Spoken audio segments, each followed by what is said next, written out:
Oke, bismillahirrahmanirrahim. Selamat pagi. Assalamualaikum warahmatullahi wabarakatuh.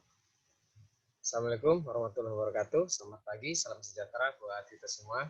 Alhamdulillah kita pada kesempatan kali ini bisa bertemu kembali dalam perkuliahan sesi ke-1. Pada sesi kali ini kita akan membahas tentang tema ya, materi yang berkaitan dengan distribusi sampling. Baik, apa perbedaannya dengan distribusi normal yang pekan kemarin sudah kita bahas. Baik, kita coba masuk ke dalam share screen kita ya. Oke, bisa Anda lihat ya. Ketika pekan kemarin Anda sudah membahas tentang distribusi peluang normal ya, di mana distribusi peluang normal ini adalah distribusi yang kontinu dan dia simetri ya, gitu terhadap rata-ratanya. Nah, ada satu istilah lagi kenapa kita membahas distribusi sampling. Apakah distribusi sampling ini bagian dari distribusi kontinu? Ya, jawabannya bukan hanya bagian dari distribusi kontinu atau diskrit, tapi distribusi sampling ini adalah sebuah pendekatan untuk menghitung statistik dari sampel. Begini, saya coba jelaskan dulu sambil coba Anda cerna kalimat-kalimat di bawah sini. Kita tahu bahwa ketika kita mengambil sampel ya, maka tujuan kita mengambil sampel adalah untuk memperkirakan parameter populasi. Ya, dengan cara menguji atau membandingkan hasil dari statistik sampelnya. Contoh seperti pekan sebelumnya sudah kita bahas ketika membahas sampling.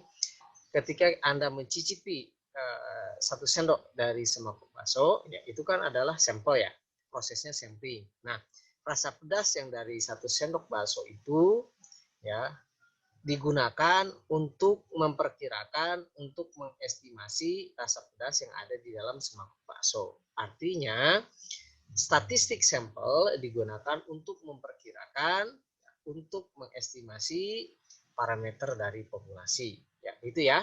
Nah, sekarang pertanyaannya begini. Ketika mengambil sampel, ya, Anda biasanya tidak cukup dengan mengambil sampel 1 kali. Misalkan Anda mencicipi 1 sendok pertama rasanya asin, 1 sendok yang kedua rasanya manis, sendok yang ketiga yang Anda cicipi ternyata rasanya pedas. Maka Anda harus memperkirakan sebetulnya yang mana sih, sebetulnya mana sampel yang mana yang statistiknya, karakteristik dari sampelnya itu, statistiknya itu bisa memperkirakan parameter populasi. Kan itu ya. Nah, berkaitan dengan itulah, maka pertanyaan selanjutnya adalah berapa peluangnya bahwa parameter populasi itu atau semangkuk bakso itu rasanya asin? Kita punya 3 tadi sampelnya, ada yang asin, ada yang manis, ada yang pedas.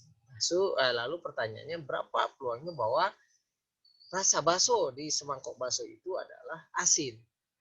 Nah, itu artinya kita ingin menghitung peluang dari statistik sampel.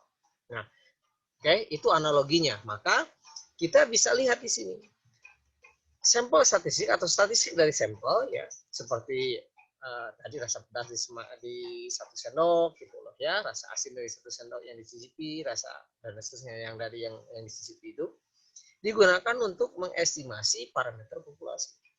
Misalkan dalam hal ini misalkan X bar, ini rata-rata sampel 50, digunakan untuk mengestimasi populasi dari min dari populasi mu. Ya.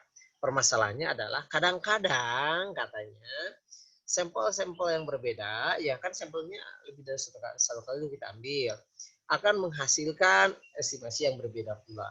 Ya, oke. Nah, maka pertanyaannya adalah bagaimana kita mengatasinya atau bagaimana kita mencari solusinya, ya, yaitu dengan kita menggunakan distribusi sampling. Ya, begitu ya. Nah, lalu kenapa kok distribusi sampling ini diletakkan pembahasannya setelah distribusi normal? Karena di dalam distribusi sampling, cara mencari peluangnya mirip dengan menggunakan cara mencari peluang di distribusi normal. Mirip caranya, ya. Cuma berbeda di rumus Z skornya aja. Yang lainnya sama. Ya, ubah dulu X menjadi Z kalau di normal ya. Kalau di sini yang diubah itu bukan X-nya, tapi statistik sampelnya. Misalkan X bar. Kan statistik sampelnya X bar. X bar diubah menjadi Z. Ya. Kalau statistik sampelnya X bar. Kalau statistik sampelnya yang dicarinya P, proporsi, ya persentase, maka kita ubah persentase P-nya itu ke dalam bentuk Z. Ya. Nah, begitu kira-kira ya. Oke.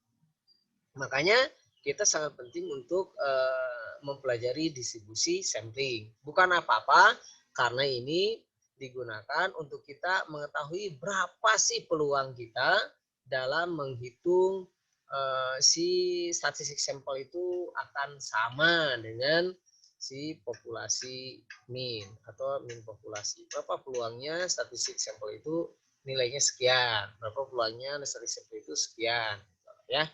Jadi kenapa ditempatkan di distribusi setelah distribusi normal? Karena cara pengerjaannya sama dengan distribusi normal, cuma ada perbedaan sedikit-sedikit saja, ya. Baik, sebelum kita masuk ke dalam cara menghitung peluangnya, supaya Anda lebih yakin dan lebih percaya diri, kita lihat bagaimana secara teori ya distribusi sampling ini bisa didekati menghitung peluangnya dengan distribusi normal. Baik, kita perhatikan seperti ini ya. Oke, kalau di dalam kemarin distribusi normal, maka variabel acaknya X. X-nya itu bisa misalkan kecepatan, bisa waktu, bisa apalah ya yang lain. Pokoknya data-data yang kontinu saja. Nah, maka di dalam sampling distribusi, variabel acaknya itu bukan seperti yang tadi, tapi statistik sampel, yaitu X bar dan proporsi, persentase dari sampelnya. Ya, gitu. Jadi ini yang membedakannya. Jadi kalau di distribusi kontinu, di distribusi normal, variabel acaknya itu ya seperti kecepatan, waktu, pokoknya data-data yang sifatnya kontinu saja. Sementara di sampling distribusi sedikit berbeda, variabel acaknya itu adalah rata-rata dari sampel dan proporsi dari sampel. Ya, itu yang pertama yang membedakannya. Oke, perhatikan baik-baik contoh seperti ini, lihat. Ada populasi, ukuran misalkan ini populasi apa ya? Ini usia dosen kayaknya atau apalah ya? Ya usia 4 orang lah ceritanya, atau usia di keluarga saja lah ya, di sebuah keluarga. Ya. Ada ayahnya, ada kakeknya, ada ibunya, dan seterusnya ya. Nah, lalu kita lihat bahwa ukuran populasi ini misalkan 4, 1, 2, 3, 4, A, B, C, D ya, 4. Variabel acaknya lihat, perhatikan X. X itu ada usia. Ingat, di sini X-nya usia. Jadi belum rata-rata, belum proporsi, tapi usia. Maka nilai X-nya ini misalkan A itu 18, B itu 20, C itu 22, D itu 24 tahun. Ini berarti variabel acaknya X biasa, yaitu usia ya, data kontinu biasa usia. Oke, jelas ya, ada 4 orang. Maka misalkan dari keempat orang ini, dari X-nya ini yaitu usia ini, maka kita bisa hitung mu. Mu itu rata-rata populasinya, dan sigma si bahan baku populasinya. Anda bisa hitung. Ini bukan rata-rata sampel ya, tapi rata-rata populasi. 14, 20, 22, 24 dibagi 4, 21. Maka simpan bakunya, kalau Anda mau pakai Excel boleh, pakai STD, mau pakai rumus seperti ini juga boleh, dapatkan 2,236. Oke, lalu kita plot. Si A ini kan ada 1 orang dari 4 orang, berarti 1 orang 1/4 ya, berarti 0,25. Berarti si A ini proporsinya 1, atau peluangnya 1/4 ya, 0,25. Si B juga 1/4, 0,25, dan seterusnya ya. Masing-masing 18, 20, 22, 24 cuma 1 ya. Jadi dibagi 4, 0,25 semua. Nah, coba Anda perhatikan. Bentuk plot seperti ini dinamakan bentuk plot distribusi uniform, yaitu plotnya yang sama, rata ya. Kalau dulu kita distribusi uniformnya yang kontinu ya. Yang ini yang diskrit. Kenapa diskrit? Meskipun ini data kontinu usia, tapi dia tidak ada lagi usia yang lain selain 18, 20, 22, dan 24 di dalam populasi tersebut. Jadi bisa kita diskritisasi. Ini 0,25, 0,2, 0,2. Ini uniform ya. Nah, sekarang kasusnya bagaimana kalau kita ambil sampel ukurannya 2. Oke. Maka kalau kita ambil sampel ukurannya 2, maka seluruh hasil yang mungkin ketika kita ambil 2 sampelnya, maka akan terjadi 16 sampel. Oke, tentu saja dengan metode seluruh hasil yang mungkin itu adalah sampel diambil dengan pengembalian. Jadi satu orang diambil, ya, si A nih 18 tahun, lalu disimpan lagi ke dalam kotaknya, lalu diambil lagi, ternyata kepilih lagi si A kan, jadi dia seperti itu ya. Tapi kalau tanpa pengembalian bukan 16 nantinya ya, bukan 16 ya. Nah, itu saya berarti tinggal hitungnya saja nih, 16 dikurangi 4 berarti 14 ya. 12. 16 dikurangi 4 12 kalau dia tanpa pengembalian. Tapi kalau dengan pengembalian, kenapa dengan pengembalian? Karena kita ingin melihat seluruh hasil yang mungkin dari sampel itu kalau diambil 2. Jadi bisa 18 si orang pertama, lalu dikembalikan orang tersebut, diambil lagi 18 lagi gitu. Kan berarti 2 ya dengan pengembalian. Nah, kalau kita perhatikan akan terbentuk 16 sampel yang terdiri dari bisa 18 ya. Si A, lalu si A dan si B 18 20, si A dengan si C, si A dengan si D. Terus dibuat kotak seperti ini, maka akan terbentuk 16. Jadi ini 1, ini yang pertama, 2, 3, 4 kali 4 ya. Nah, 16 sampel. Oke. Tadi perhatikan. Di dalam distribusi sampling, variabel acaknya bukan lagi usia, tapi rata-rata usia. Ketika sampelnya diambil dua-dua seperti ini akan terbentuk 16 sampel, maka kita akan hitung rata-rata sampelnya. Rata-rata sampelnya. Jadi yang titik ini nih 18 anak ambil rata-rata 18 kan, 18 dengan 20 rata-ratanya 19, 18 22 rata-ratanya 20, 18 24 rata-ratanya 21. Oke, jelas ya? Ini adalah merubah variabel acaknya. Tadi kan variabel acaknya ini usia ya, ketika diambil sampel. Nah, ketika kita ambil statistik sampelnya adalah rata-rata dari sampel, maka yang sampel ini yang 2 ini kan kita hitung rata-ratanya jadi 18 dan seterusnya ya.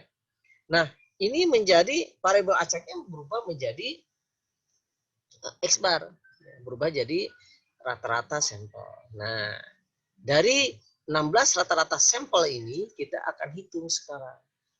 Ya. Ya, perhatikan ya.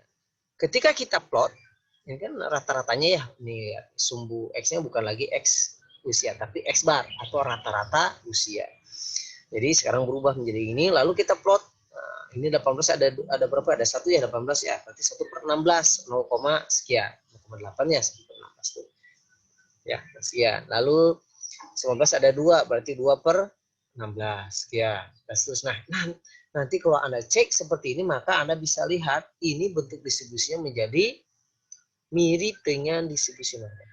Ya, bentuknya dia simetris. Terhadap apa simetrisnya? Lihat, titik tengah terhadap angka 21. Nah, kalau Anda perhatikan, kalau dari rata-rata sampel ini, kita hitung lagi rata-ratanya. Jadi mu dari X bar ya. Kenapa nggak mu saja Pak tulisannya mu X bar? Karena kita populasinya sekarang berubah jadi ini ya, populasinya.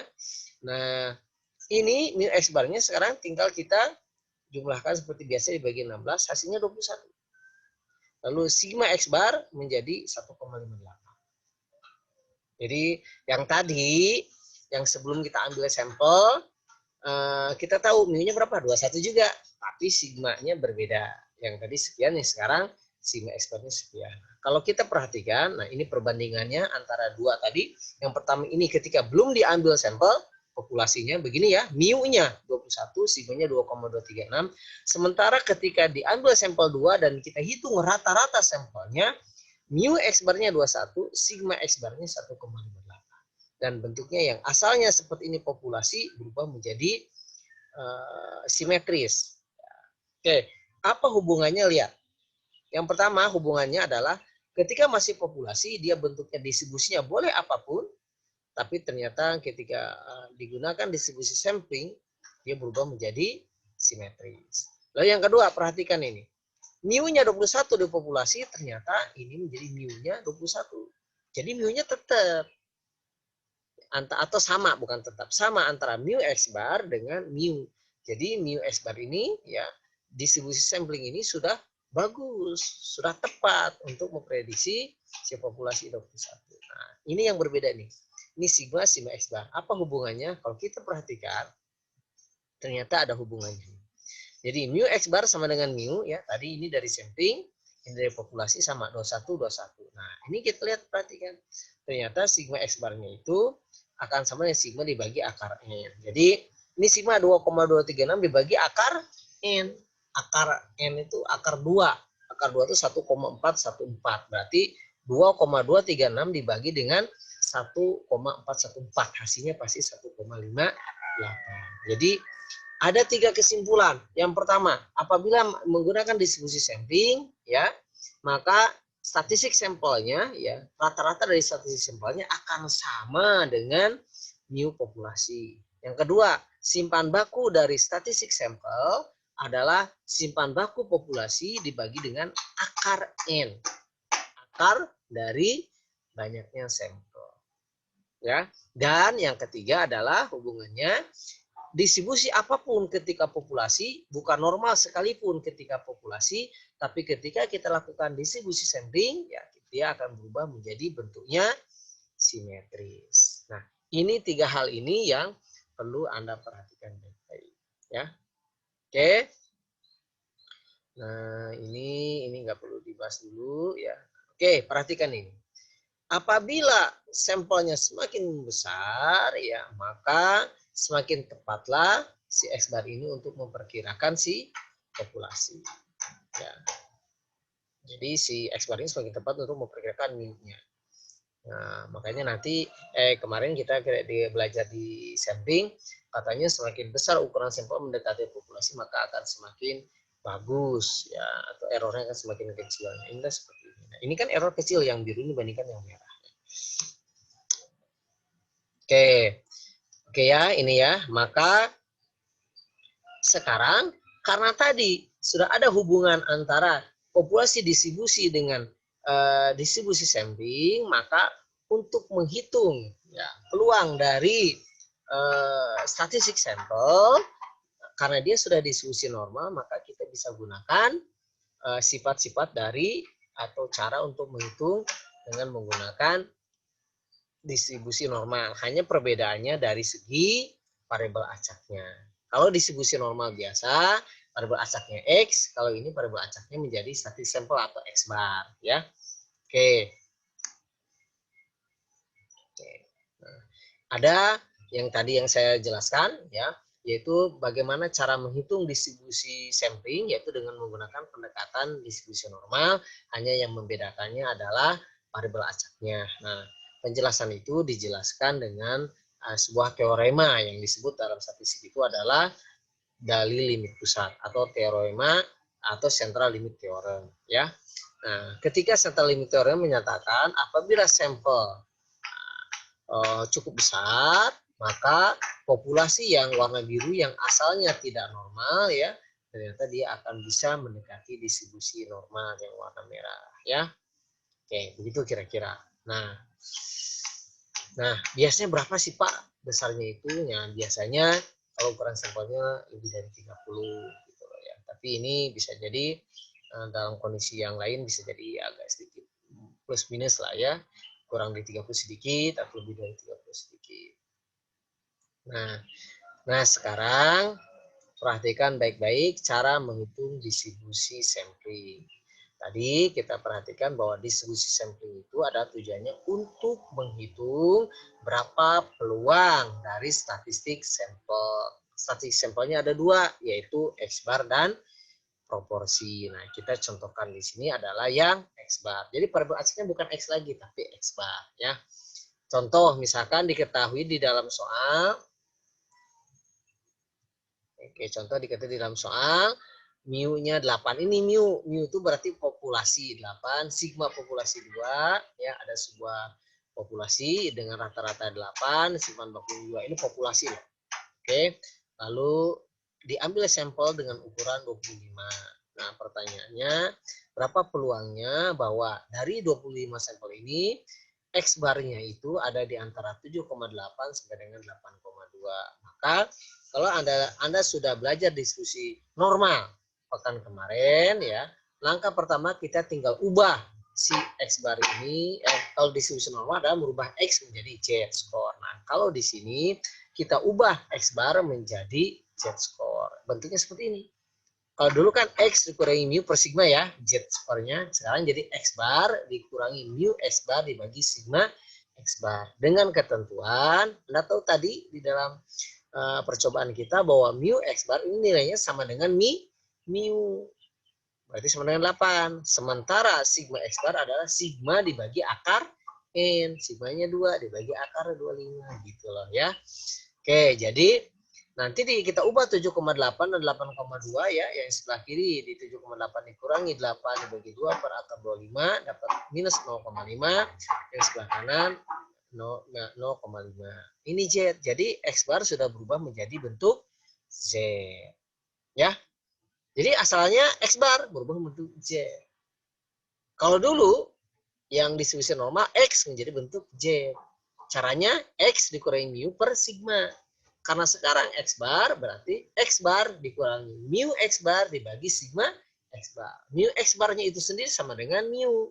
Tadi sudah kita praktikan ya. Mu sigma X bar sama dengan sigma populasi per akar seperti ini. Nah, kita lalu lihat nih. Jadi yang 7,8 yang X bar ini 8,2 ini kita transformasikan ke dalam bentuk norma baku. Jadi ini langkah pertama, ubah X bar menjadi Z. Jadi X bar berubah di sini. Lalu yang kedua, gambarkan area Z yang dimaksud ini ya. Berarti 0,5 dengan minus 0,5 sebenarnya 0,5. Nah, yang ini yang kita ambil.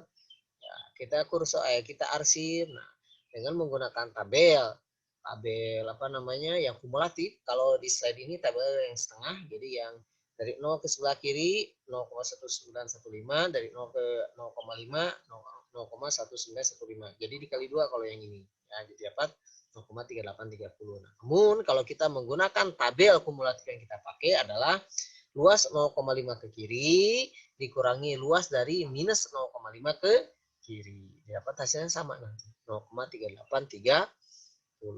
Jadi ini contoh bagaimana kita menghitung distribusi sampling, dalam hal ini adalah X bar, menggunakan pendekatan distribusi normal. Caranya ubah X bar menjadi Z, lalu gambarkan area Z yang dimaksud, lalu cari dengan menggunakan bantuan tabel. Jadi UGT, ubah, gambar, lihat tabel. Ya, baik. Nah, ini contoh praktis juga. Ini supaya membedakan, nanti Anda mampu membedakan mana yang distribusi normal biasa, mana dengan menggunakan distribusi sampling. Lihat contoh soal ini. Misalkan baterai ion memiliki min talk time 100 menit, berdistribusi normal dengan simpan waktu 10 menit. Nah, dari soal ini kita tahu bahwa ini bukan sampel. Ini dari populasi. Jadi min talk time ini rata-rata 100 menit. Ini mu, bukan X bar, mu. Dan ini juga simpan bakunya sigma, bukan S. Ya. Pertanyaannya, carilah probabilitas suatu baterai akan berumur kurang dari 98 menit. Nah, dengan yang nomor 2, apabila random sampling sebanyak 25, nah ini ada kata-kata apabila sampel diambil sebanyak 25, berapa peluangnya baterai tersebut memiliki umur rata-rata. Nah, perhatikan kata-kata itu. Kalau yang nomor 1, peluang apa yang ingin dicari? Peluang baterai akan berumur. Jadi masih X. Jadi PX lebih kecil dari 98. Tapi kalau yang nomor 2, bukan PX lebih kecil dari 98, tapi PX bar lebih kecil dari 98.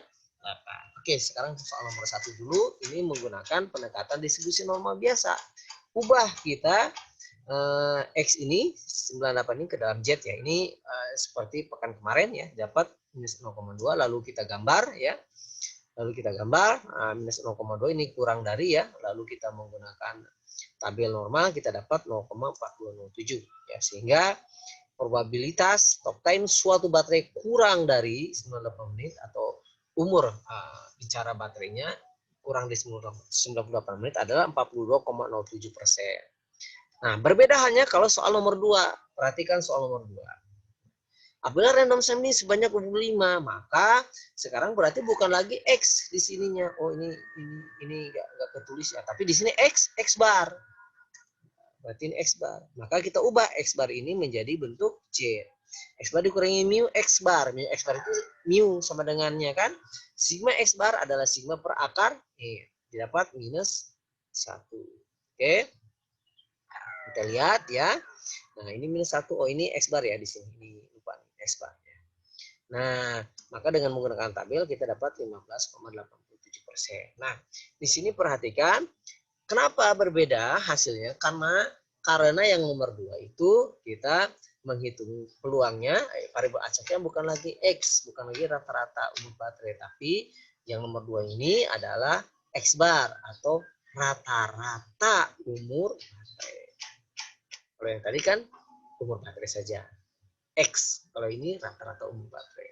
Oke, jelas ya perbedaannya antara distribusi normal biasa dengan distribusi sampling. Jadi cukup dilihat dari variabel acaknya. Yang ditanyakan ini peluang X atau peluang X bar.